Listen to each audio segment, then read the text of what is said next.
Hello दोस्तों, कैसे हैं आप सब। मैं हूं बिलाल सईद और आप देख रहे हैं लाहौरी रिएक्शंस। आज इस वीडियो पर अपना रिएक्शन करने वाले हैं यार। वो वीडियो है, उसकी काफ़ी ज़्यादा रिक्वेस्ट थी, काफ़ी देर से ही पेंडिंग चल रही थी वीडियो। मौका नहीं मिल पा रहा था, तो मैंने कहा ज़रूर आज इसको लेके आते हैं ऊपर अपने व्लॉग में और ज़रूर इसके ऊपर अपना रिएक्शन करते हैं। वीडियो का नाम है केस स्टडी ऑन गुजरात। ये डॉक्टर विवेक बिंद्रा है जिन्होंने ये वीडियो बनाई है। चलिए देख लेते हैं किस बारे में है। गुजरात के ऊपर काफ़ी ज़्यादा वीडियोस ऑलरेडी देखी हैं। गुजरात में जो स्मार्ट सिटीज़ बन रहे हैं, सूरत जो है डायमंड सिटी है, सबसे ज़्यादा डायमंड की प्रोडक्शन है। इसके बाद अहमदाबाद के ऊपर वीडियोस काफ़ी देखी हैं। दुनिया का सबसे बड़ा स्टेडियम था, अमरवती रिवर सबसे बड़ा रिवर फ्रंट था। बुलेट ट्रेन वहाँ पे चल रही है मुंबई को और उसको पोर्ट के साथ कनेक्ट करने के लिए। मतलब बहुत ज़्यादा प्रोजेक्ट है, बहुत ज़्यादा वहाँ डेवलपमेंट हुई है। तो उसी के ऊपर ये एक बेसिकली केस स्टडी उन्होंने बनाई है। मुझे मुझे लगता है इसी तरह सही है। तो चलें देख लेते हैं कि मतलब ऐसी क्या चीज़ है जो ऑलरेडी मैंने बताई हैं, जो मैंने 6-7 वीडियो देखी हैं, उनके अलावा फर्दर नई क्या चीज़ है वो देखते हैं, जानने की कोशिश करते हैं।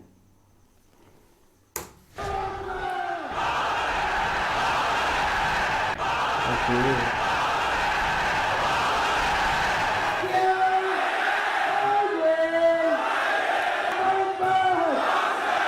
स्वागत है आप सबका। मैं विवेक बिंद्रा, मोटिवेशनल स्पीकर और बिजनेस कोच। आज बात करूंगा आपसे गुजरात के विषय में। ये क्या है गुजरात? ये गुजरात अपने आप में एक देश है जी। हाँ, ये 5% पॉपुलेशन टोटल हमारे देश की, 1/4 एक्सपोर्ट देश का गुजरात कर रहा है। ध्यान दीजिए, 1/4 कॉटन देश का गुजरात से प्रोड्यूस हो रहा है, 1/4 दूध देश का गुजरात से निकल रहा है। दुनिया में 10 में से 8 डायमंड सूरत में पॉलिश हो रहे हैं। आज ये वही स्टेट है जो 1980-81 में टॉप 10 में बड़ी मुश्किल से आता था, लेकिन आज देश का तीसरा सबसे एक पावरफुल राज्य, मोस्ट प्रॉफिटेबल इकोनॉमी। हमारे देश की जितनी एसईजेड होते हैं ना, स्पेशल इकोनॉमिक जोन, पूरे देश के अंदर सबसे बड़े एसईजेड यहीं पे ही हैं। रोड की कनेक्टिविटी में कमाल कर दिया गुजरात ने। इलेक्ट्रिफिकेशन इतना पावरफुल 98% इलेक्ट्रिफिकेशन गुजरात में हो चुका है। इलेक्ट्रिसिटी का पावर सरप्लस स्टेट है। न केवल अपनी पावर पूरी कर रहा है, दूसरे राज्यों को जहां पे बिजली की कमी है उनको पावर भी दे रहा है। 50% मोटेल और होटल अमेरिका के गुजरातियों के कब्जे में आ चुके हैं। गुजराती बचपन से ही धंधा कर रहा है, धंधो सेठिया, ये बचपन से उनके यहां ना, मतलब बचपन में ही बातचीत चालू हो जाती है। कहता है कि पढ़ लिख के किसी कंपनी में मिडिल लेवल मैनेजर बनने से अच्छा छोटी सी दुकान क्यों ना खोल लूं। बचपन से गुजराती बच्चे को सिखाया जाता है जीवन में कई मोटू करवू छे। कहावत है इनके यहाँ पे, क्या जीवन में कई मोटू करवू मतलब मोटा करवू। बहुत मोटा पैसा मोटू करवू, यही सुन सुन के बच्चा बड़ा हो रहा है। मोटू करवू ये किसी और राज्य में नहीं है, बचपन से बच्चे को सिखा दे रहे हैं मोटू करवू। ये जो जीडीपी है, ग्रॉस डोमेस्टिक प्रोडक्ट, उसमें गुजरात का जीडीपी यानी कि ग्रॉस स्टेट डोमेस्टिक प्रोडक्ट, वो देश के मुकाबले बहुत आगे चल रहा है। मैन्युफैक्चरिंग के मामले में पूरा देश 25% कंट्रीब्यूट कर रहा है और गुजरात अकेला 40% कंट्रीब्यूट कर रहा है। सेंट्रल गवर्नमेंट की सब्सिडी पे ये निर्भर ही नहीं है। रिफाइंड पेट्रोलियम प्रोडक्ट लगभग 35% गुजरात प्रोड्यूस कर रहा है। फार्मा दवाइयां लगभग 27% गुजरात प्रोड्यूस कर रहा है। मतलब क्या हुआ? दोबारा 1/3 पेट्रोलियम प्रोडक्ट और 1/4 दवाइयां। जितने भी फार्मा की तो बहुत सारी कंपनियों ने केमिकल का हब बनाया। मेरी बात सिर्फ ये है कि अगर गुजरात एक इंडिपेंडेंट देश होता, सुनिएगा ध्यान से, आपसे कह रहा हूं भारतवासियों, अगर गुजरात एक इंडिपेंडेंट देश होता तो चाइना और साउथ कोरिया के बाद तीसरी फास्टेस्ट ग्रोइंग इकोनॉमी है पूरी दुनिया में। आपके मन में आता होगा ये गुजरात की हिस्ट्री है क्या? ये गुजरात ऐसा कैसे बन गया भाई? एक्चुअली विरासत में गुजरात को 1600 किलोमीटर का लॉन्गेस्ट कोस्ट लाइन मिल गया। समुद्र से जुड़ा हुआ गुजरात 1600 किलोमीटर का लॉन्गेस्ट कोस्ट लाइन, मतलब पूरे देश में इतना बड़ा कोस्ट लाइन किसी के पास नहीं है। तो व्यापार का माहौल ना सदियों से बना हुआ था, आज से नहीं है। उससे क्या हुआ? एंटरप्रेन्योरशिप खून में आ गई। सदियों से शिप के द्वारा वहां कोस्ट लाइन पे व्यापार, माल का आवाजाही चला करती थी। एंटरप्रेन्योरशिप एक बार खून में आया। Now preference of investment over consumption is the key to wealth creation. ये क्या करते हैं? पैसा बचता है ना इनका, उसको इन्वेस्ट करते हैं, कंज्यूम नहीं करते। ये जो नए नए रईस बने हैं हमारे देश में, कई राज्य, ये हैपनिंग लड़के, एक कूल डूड, ये क्या थोड़ा पैसा आता है सारा खर्च करते हैं। ये क्या करते हैं? ये इन्वेस्टमेंट और कंजम्पशन में इन्वेस्टमेंट को बहुत प्रेफरेंस देते हैं। एक होता है मजा, एक होता है जमा। म और ज से वर्ड बनता है। कुछ लोग मजा मारने में लगे रहते हैं और कुछ जमा करने में लगे। गुजराती जमा करता है, मजा कम करता है। अब आप में से कई लोग सोचेंगे ओहो लॉन्गेस्ट कोस्ट लाइन मिल गई और इसीलिए आगे निकल गए। नहीं नहीं, ऐसा नहीं है। धीरे धीरे इंप्रूव किए बहुत। 1960 में जो 340 रुपए एक इंडिविजुअल एनुअल इनकम हुआ करती थी, वो 340 रुपए से बढ़ बढ़ के आज 1,40,000 रुपए हो गई। इंप्रूवमेंट का ये जो ट्रस्ट का माहौल क्रिएट हो गया ना, रिन्यूएबल एनर्जी में आगे आने लगा, मैन्युफैक्चरिंग में बड़ा, इंफ्रास्ट्रक्चर में बड़ा, स्मार्ट सिटीज में आज नंबर 1 हो गया हमारे देश में। वाइब्रेंट गुजरात, वो जो नरेंद्र दामोदर दास मोदी ने शुरू किया था। दुनिया भर से इन्वेस्टमेंट का माहौल गुजरात में ज्यादा है। दुनिया भर के लोगों का विश्वास गुजरात में ज्यादा है। वो दीदी ने बाहर निकाला बंगाल से टाटा को कि नर्तकिया बाहर करो, गुजरात ने वेलकम कर। ये वेलकमिंग स्टेट है। गुजराती बच्चा बचपन से जानता है नो रिस्क मतलब नो रिवॉर्ड। ये वो प्रकार के लोग हैं जो 84 लाख योनियों के परे हैं। ये बचपन से रिस्क लेना सिखा देते हैं। छोटी छोटी चीजों में रिस्क लेगा। वो क्या कहता है, जीवन में कई मेधावी हो तो रिस्क तो लेउच पड़े। क्या बोला, रिस्क तो लेउच पड़े, रिस्क तो लेउच पड़े, रिस्क तो लेउच पड़े और रिस्क तो लेना ही पड़ेगा। ये दिमाग में घुस गया इनके। हाँ, ये जो है ना, ये देखिए मैं बताऊं गुजराती कौन। गुजराती वो जो मारवाड़ी से माल खरीदता है और सिंधी को बेच देता है, फिर भी पैसा कमा लेता है। ओह माय गॉड, क्या बोल दिया मैंने भी। मारवाड़ी से माल खरीदता है। मारवाड़ी से सस्ता कैसे खरीदोगे आप, और सिंधी को महंगा बेच ही नहीं सकते। मैं ये नहीं कह रहा कि ये कंजूस है। कंजूसी और कॉस्ट ऑप्टिमाइजेशन में फर्क है। ये कॉस्ट ऑप्टिमाइजेशन के मास्टर है। ये तो जिंदगी में कभी ऑनलाइन माल ना खरीदे। ये तो ऑनलाइन माल भी तभी खरीदते हैं जब डिस्काउंट मिलता है। ये डिस्काउंट इनके दिमाग में घुसा पड़ा है। किसी गुजराती से मिल लो, भाई साहब इतना डिस्काउंट ले लेगा आपसे, इतना एड़ी चोटी का जोर लगा देगा, जमीन आसमान एक कर देगा, चप्पल घिस लेगा, लेकिन डिस्काउंट लेके इतना डिस्काउंट लेगा, इतना अच्छा, सामने वाले को बुरा भी नहीं लगने देगा, लेगा बड़े प्यार से। है जी, बड़ा मधुर भाषी होता है गुजराती। लड़ाई झगड़े में बिलीव नहीं करता, प्यार प्यार से विन विन करा लेगा, उसका सारा मार्जिन खत्म कर देगा, अपने पैसे बचा लेगा और मुस्कुरा के गले मिल के जाएगा। ये हमारे देश में, इंडिया के अंदर स्टार्टअप अभी कल्चर चालू हुआ है ना। वो स्टार्टअप, वो मेरा स्टार्टअप, वो इसका स्टार्टअप, वो नया स्टार्टअप, हैदराबाद में स्टार्टअप, बेंगलुरु में स्टार्टअप। गुजराती स्टार्टअप सालों से कर रहा है। वो क्या कहता है, कई नवू करिए यार। क्या कहता है, कई नवू करिए, कुछ नया करना है उसको। वो मोनोटनी पसंद नहीं करता है। वो उसको startup is a mindset for them. एक गुजराती आदमी क्या कहता है, आप अपना सपना खुद पूरा कर लो, नहीं तो कोई आपको नौकरी पर रख लेगा अपना सपना पूरा कराने के लिए। You build your own dreams, otherwise somebody else will hire you to build his dreams. ये नवू करिए के चक्कर में बिजनेस तो शुरू कर जाते हैं। स्टार्टअप का माइंडसेट तो है, पर टेक्नोलॉजी में आज भी गुजरात बहुत पीछे है। कम ऑन, ध्यान दीजिएगा। जिसके चक्कर में टेक्नोलॉजी की कमी से प्रॉफिटेबल बिजनेस बनाते हैं पर स्केलेबल नहीं बना पाते। एवरेज गुजराती टेक्नोलॉजी में आज पीछे रहने के कारण टेक सिटीज बेंगलुरु हैदराबाद के बाद सूरत में नहीं आई, अहमदाबाद में नहीं आई, वडोदरा में नहीं आई, राजकोट में नहीं आई। टेक्नोलॉजी की कमी के कारण एक आम गुजराती कैश में काम करता है। कैसे काम करता है, कैश में। डायरी बनाता है, अपनी डायरी जेब में रख के घूमता है। अरे आप सूरत में जाओ, जिसको देखो कैश में काम कर रहा है। ये चक्कर क्या है, इसका कारण है कि ये जो स्केलेबल मॉडल ना बिल्ड कर पाना। क्या होता है लल्लू लाल सिंड्रोम, आपने मेरे कई वीडियोस में देखा होगा। लल्लू लाल 5 का माल 50 में बेचेगा, बेचेगा खुद ही।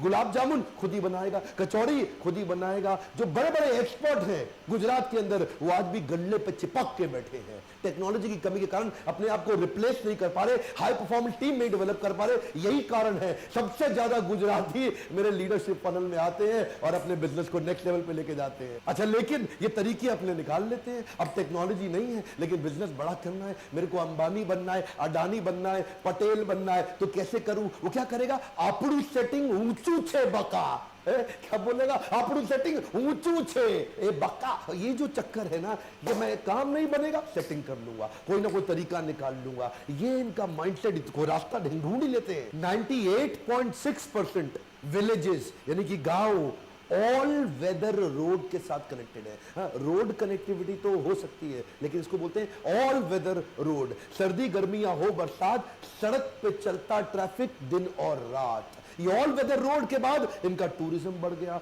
ऑटोमोबाइल का अपकमिंग सबसे बड़ा हब बन गया। अमिताभ बच्चन गुजरात के ब्रांड एम्बेसडर हुए तो उसके बाद और ज्यादा अच्छा, इसके बाद Arvind Mills, Soma Textile, Modern Denim, India land of denim बन गया। अच्छा, नए नए बिजनेस चालू करते हैं ना तो इनकी भी लाइफ में फेलियर बहुत आते हैं। फेलियर तो आएंगे ना, ज्यादा रिस्क लोगे तो ज्यादा फेलियर भी आएगा, लेकिन ये फेलियर से घबराते नहीं। अल्टीमेट लर्निंग का माइंडसेट है, फ्लेक्सिबिलिटी बड़ी भयंकर है। क्या कहते हैं, आज नहीं तो काले आपड़ो डंको वागसेज। आपड़ो डंको मतलब क्या हुआ, आज नहीं तो कल, आज नहीं तो कल मेरा भी डंका बजेगा। ये होपिंग अगेंस्ट द होप्स। ये चक्कर क्या है ना, अडेप्टेबिलिटी बड़ी है इनकी। इंडिया की फोर्ब्स की लिस्ट हो या इंडियंस की दुनिया भर की लिस्ट हो, पूरा देश एक तरफ और गुजरात एक तरफ, 50% अरबपति हमारे देश में गुजरात से आते हैं और बचे हुए 50% पूरे देश के मिला के आते हैं। अंबानी है या अडानी है, दिलीप सांघवी है या अजीम प्रेमजी है, कैडला वाले पटेल है या करसन भाई पटेल है, ये गुजरातियों ने डंका बजा रखा है। एक कमाल की बात बताऊं, अमेरिका के अंदर, एक नॉर्थ अमेरिका के सारे यूएस ऑफ ए, पूरा यूनाइटेड स्टेट्स ऑफ अमेरिका के अंदर एक गुजराती की एवरेज इनकम एक अमेरिकन एवरेज इनकम से 3 गुना ज्यादा है। इसको बोलते हैं गुज्जू भाई। ध्यान दीजिए, यानी कि एक आम अमेरिकन जो कि गोरा अमेरिकन है, उसकी एवरेज इनकम से 3 गुना ज्यादा एवरेज इनकम हमारे देश का गुजराती जाकर के अपना झंडा गाड़ के आया है। सात्विक बुद्धि का गुजराती दिमाग के इस हिस्से पे पैसा खर्च करता, दिमाग के नीचे के हिस्से पे ज्यादा पैसा नहीं लगाता। ये जीवा और जननेंद्रियों की संतुष्टि पे पैसा नहीं लगाएगा गुजराती, पर स्त्री गमन और मांस भक्षण पे पैसा नहीं लगाएगा, वो लगाता अपनी लर्निंग के ऊपर। शुरू से लर्निंग का कल्चर रखा, वो जानता है अगर लर्निंग बढ़ेगी तभी अर्निंग बढ़ेगी। शुरू से ज्यादा अपनी उस बुद्धि पे इन्वेस्ट करता है। देखिए, ये दिमाग जो आपको सब कुछ देने वाला है, अगर आप इस पे इन्वेस्ट नहीं करोगे तो कहां से कमाओगे। यही कारण है कि सबसे ज्यादा गुजराती हमारे लीडरशिप फनल और बाउंस बैक सीरीज में आते हैं। सारे इवेंट गुजरात में मेरे हाउसफुल होते हैं और इसी कारण से मैं पहली बार राजकोट में लीडरशिप फनल कर रहा हूं। आज तक मैं केवल दिल्ली मुंबई में करता था, इतनी डिमांड आ गई, राजकोट में कर रहा हूं। अगर आपके बिजनेस में भी कुछ प्रॉब्लम्स है, profitability, scalability, liquidity, productivity, man power आपकी सुनती नहीं, काम होता नहीं, आपकी कंपनी को ट्रेनिंग सेंटर बना दिया, लोग आते हैं, सीखते हैं, छोड़ के चले जाते हैं, आपके पीछे से लोग काम नहीं करते, बिजनेस बड़ा नहीं हो पा रहा है, उसके अंदर टेक्नोलॉजी एनेबल कैसे करें, एक्सपेंशन कैसे करें, गुजरात से बाहर कैसे निकले, दुनिया भर में आपड़ो डंको वाग से। देखिए, आपको क्या करना है, इसी नंबर पे फोन करिए, पता लगाइए कि राजकोट में मैं कब आ रहा हूं, राजकोट आपको सूट करता है या मुंबई सूट करता है। जो पास पड़े आइएगा जरूर मुझसे मिलने के लिए। और हाँ मेरे प्यारे गुज्जू भाइयों, क्योंकि मैं आप लोगों से इतना प्रेम करता हूं, इतना इंस्पायर्ड हूं, इसीलिए मैंने गुजराती पे ये एक छोटी सी केस स्टडी दी। मन तो करता है बहुत बोलता चला जाऊं, एक काम करिए, इस वीडियो को पूरे देश तक पहुंचाइए। पता तो लगना चाहिए देशवासियों को कि गुजरात इतना आगे कैसे निकल गया। फैलाइए इस वीडियो को, कमेंट बॉक्स में लिखिए और किस कल्चर पे, क्या आप सिंधी पे वीडियो चाहते हैं, क्या मारवाड़ी पे चाहते हैं, क्या जैनियों पे चाहते हैं, या किसी और राज्य के ऊपर वीडियो चाहते हैं। लाइक करिए, अगर थोड़ा भी वीडियो पसंद आया सब्सक्राइब करिए और करवाइए, ताकि ऐसे पावरफुल वीडियो कहीं छूट ना जाए आपसे। मेरे साथ जुड़े रहने के लिए, लीडरशिप फनल को आके ज्वाइन करने के लिए प्रेम पूर्वक हमेशा की तरह दिल से धन्यवाद।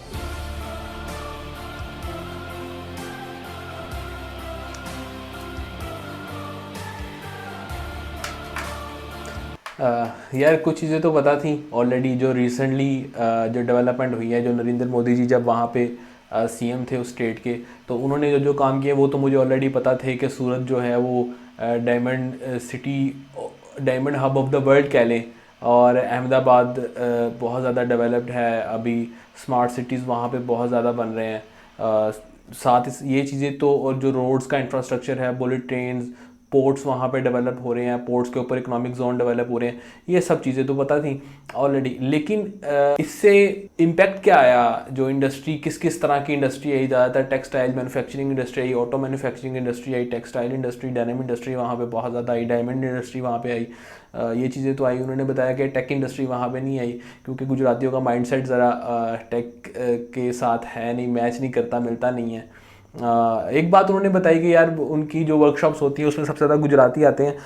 उसकी वजह ये भी हो सकती है, ज़रूरी तो नहीं है कि वो टेक को पसंद नहीं करते हैं, टेक उनके दिमाग में घुसती नहीं इसलिए आते हैं। मुझे लगता है कि वहाँ पे अपना बिजनेस करने का कल्चर बहुत ज़्यादा है। फॉर एग्जांपल अगर पूरी दुनिया में, इवन पाकिस्तान में, इंडिया में, पूरे इंडिया में, पूरी दुनिया में एग्जांपल दे रहा हूँ, अगर 100 में से 5% लोग, या चलो 5% कह लेते, अगर कहते हैं कि यार मैंने अपना बिजनेस करना है, बाकी 95% कहते हैं मैं जॉब कर लूँगा, पढ़ लिखा कर जॉब कर लूँगा, अपना स्टार्टअप नहीं करना, तो जो गुजराती हैं वो हो सकता है उनकी परसेंटेज 60% के करीब हो, 65% के करीब हो, जो कि अपना ही बिजनेस करना चाहते हैं। क्योंकि ये चीज़ें फैमिली में रन करती हैं। जब फैमिली में आप बचपन से सुनते हो, माँ बाप, चचा, बड़े लोग जब घर में खाने की टेबल पे बैठ के बिजनेस की बात करेंगे, कारोबार की बात करेंगे, तो बच्चे के जहन में घुस जाता है, बच्चा कहता है मैंने नौकरी नहीं करनी, मैंने यही काम करना है। तो शायद यही वजह है कि वो जब बाहर भी जाते हैं, उन्होंने अमेरिका में भी बताया कि पर कैपिटा इनकम जो है वो एक गुजराती की एक एवरेज अमेरिकन से 3 गुना ज़्यादा है। वो इसीलिए होगी शायद कि वहाँ पे जाके भी ये लोग नौकरी नहीं करते, अपना काम ही करते, चाहे छोटा करना हो, छोटे से वो मेहनत करके मेहनती हैं, वो बड़ा कर लेते हैं अपना काम, इसलिए अपनी एवरेज इनकम ज़्यादा कमाते हैं। इवन इंडिया में भी जो एवरेज इनकम है वो बहुत अच्छी इनकम है, पर कैपिटा इनकम जो है 1,40,000, बहुत ज़्यादा अच्छी इनकम है यार एनुअल। और एक और चीज़ उन्होंने यही बताई कि मैन्युफैक्चरिंग सेक्टर बहुत ज़्यादा बड़ा है गुजरात में, कि ओवरऑल जो 5% वर्ल्ड की इंडिया की पॉपुलेशन है, लेकिन ऑलमोस्ट 1/4, 1/3, 1/4, 1/3 हर चीज़ें वो बना रहा है। इतनी ज़्यादा चीज़ें, इतनी ज़्यादा प्रेशर जो है वो पूरे कंट्री का इस एक स्टेट ने संभाला हुआ है, स्पेशली मैन्युफैक्चरिंग सेक्टर के अंदर, जो कि बहुत अच्छी चीज़ है। और अगेन मैं इसके पीछे यही कहना चाहूँगा कि जो एक तो मेहनती है, माइंडसेट उनका अच्छा है, माइंडसेट बिजनेस ओरिएंटेड है कि अपना काम ही करना है, बिजनेस ही करना है, नौकरी नहीं करनी। नौकरी ओबियसली हमारा एजुकेशन सिस्टम ही इसी तरह का, बल्कि हमारा नहीं पूरी दुनिया का ही इसी तरह का है कि जो ज़्यादातर लोग मीडियम लेवल पे रहते हैं, बहुत कम 1-2 ऊपर जाते हैं। बाकी गुजरात वाले कहते हैं नौकरी नहीं करनी, शुरू से बच्चे को कारोबार में लगाओ और उसको बिज़नेस ही करवाओ और उसको उसमें ही आगे लेके जाओ। अगर उसका दिमाग होगा, उसमें मेहनत होगी तो आगे चला जाएगा। साथ ही साथ लोगों का माइंडसेट होना ज़रूरी नहीं है, माइंडसेट होने के बावजूद अच्छी लीडरशिप भी मिल गई, उन्होंने वो सारी चीज़ें प्रोवाइड की, इकोनॉमिक जोन बना के दिए, रोड्स का इंफ्रास्ट्रक्चर बना के दिया, रेल्स का इंफ्रास्ट्रक्चर बना के दिया, पोर्ट्स का इंफ्रास्ट्रक्चर बना के दिया, ये सब चीज़ें बना के दी हैं। तो एकदम से बूम आ गया है इसके ऊपर। मैंने तो यार इस वीडियो से ज़्यादातर यही लर्निंग की, ये मेरे पॉइंट थे। अगर मैं कुछ मिस कर गया हूँ तो कमेंट सेक्शन में जाके ज़रूर बताइएगा। अगर आपको वीडियो अच्छी लगी है तो वीडियो को लाइक कीजिएगा और शेयर भी कीजिएगा दूसरों के साथ, और दूसरों को भी जानने का मौका मिले गुजरात सिटी के बारे में, जैसे मुझे मौका मिला है। और अगर पसंद आई है तो यार चैनल को सब्सक्राइब भी कर लें। अभी तक के लिए तो फिर इतना ही था, फिर इंशाल्लाह नई वीडियो में आपसे मुलाकात करेंगे। तब तक के लिए अल्लाह हाफिज़।